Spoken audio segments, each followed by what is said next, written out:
Hey everyone, and welcome to this explainer. I am absolutely thrilled you've decided to tune in today. Right now, I'm putting on my studio mentor hat because we are going to totally break down the hidden mechanics behind chart-topping pop hits. We're talking about examining exactly what makes a song stick, literally from the studio desk all the way to the Billboard charts. So if you've ever wondered how modern pop composition actually works from a producer's perspective, or how a simple rough demo magically transforms into a global phenomenon, well, you are definitely in the right place. Let's look under the hood, shall we? Okay, let's dive into this somewhat provocative quote right off the bat. They say that a good composer borrows while a great composer steals. To really wrap our heads around modern pop composition, we have to acknowledge one simple truth. Absolutely nothing is created in a vacuum.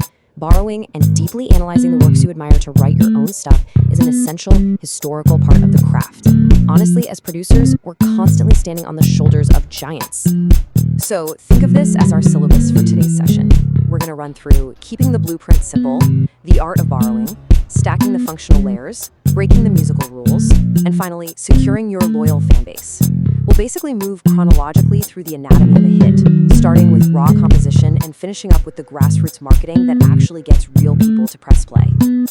All right, section 1, keep the blueprint simple. Now, what's super interesting here is the stark contrast in how producers approach a blank project. You see, a lot of young composers and producers, maybe even you at some point, try to cram every cool effect or obscure music theory concept into one piece just to show off. Things like complex microtonality or irrational time signatures.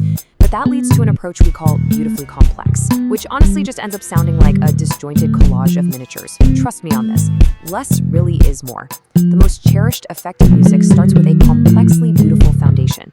It starts with one simple idea that organically grows into something rich, rather than just stringing together 15 completely disparate ideas. Listen, as an up-and-coming producer, you really must learn to edit yourself. Pick just one technical aspect or inspiration to focus on per track.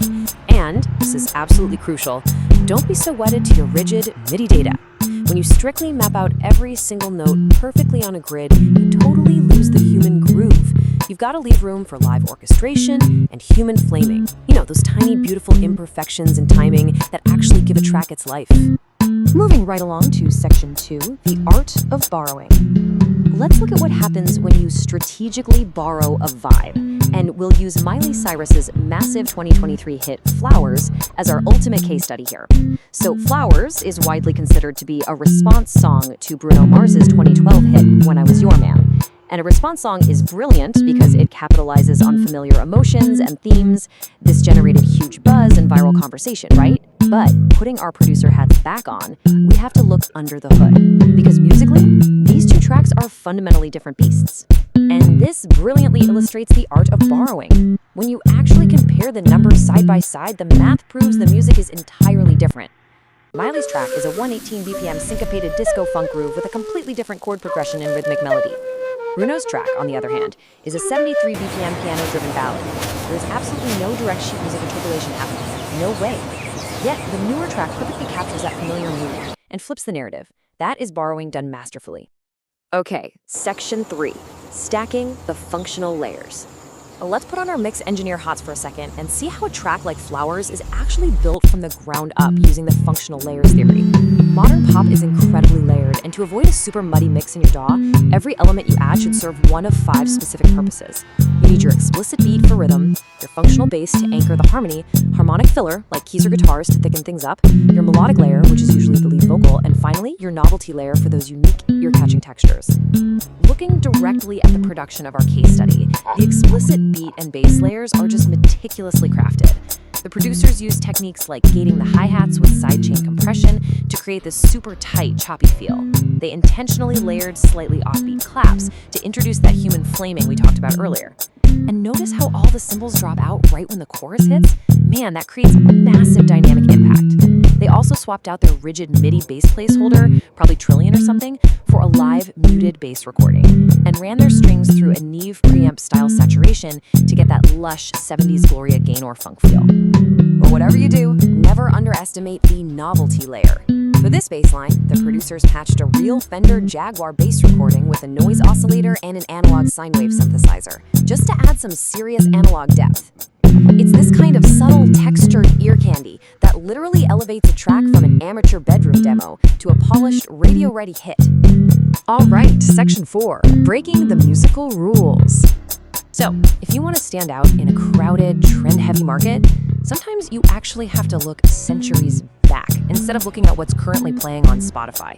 Take Seal's masterpiece Kiss from a Rose. It completely defied standard 90s R&B pop logic. Instead of following trends, it opened with a cryptic, faux Elizabethan harpsichord melody in a 3/4 time signature. I mean, for a massive pop track, that was totally unorthodox. And analyzing the track's freeze rhythm reveals the real genius here. In standard pop, pretty much everything is built on predictable 4-bar loops. But Seal?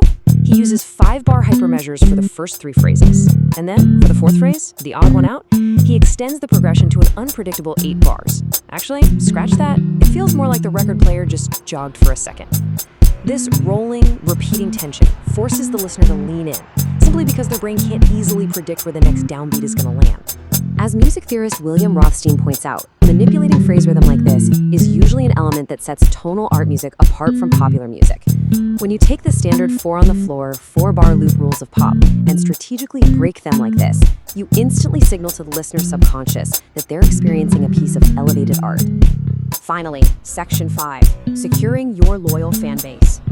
Okay, so you've layered your track perfectly, you've written a brilliant progression, but here's the harsh reality for any producer. Who is actually listening to it? This is arguably the most vital question in the modern music industry. Are you building streams, or are you building fans? Because chasing a viral instant gratification stream count on a digital platform means absolutely nothing if those passive listeners don't convert into a dedicated paying community. The gig is up on empty streaming numbers, folks. Just look at Taylor Swift's career timeline. It is literally the ultimate masterclass in music marketing. She constantly finds what marketers call blank space, like back in her 2006 country era, bringing teen girl narratives to country music. As she transitions genres into her pop and folk eras, she takes transparent, calculated risks and experiments with surprise drops, bringing her loyal fans along for every single shift. By the time we hit her 2021 Kaylor's Version era, repurposing her assets was wildly successful, entirely because she had cultivated deeply empathetic fanbase loyalty. To build that Swift-level loyalty independently today, you need tactics. A lot of successful indie artists implement the spiderweb strategy. They use front-end ads to capture attention and drive profile visits, and then use retarget marketing to show their music to specific people who already interacted with it. Most importantly, they prioritize data collection, emails, phone numbers, to move listeners off streaming platforms and create what we call forever fans. Pair all that with grassroots localism, relying on word of mouth in your hometown before you ever get major label backing, and you've got a recession-proof career. 11 weeks. Think about that for a second. That is how long Miley Cyrus's Flowers charted on the US adult contemporary charts. And it achieved that not just because the funk-layered production was technically flawless, but because that production was backed by a narrative that a massive, pre-established fan base fiercely resonated with. So, I want to leave you with this final thought to ponder. In an era where anyone, and I mean literally anyone, can copy a chord progression and buy an incredible sounding drum loop, the tools to produce are cheaper and more accessible than ever before. Is the ultimate pop hit really built in your DAW, or is it built in the community you collect?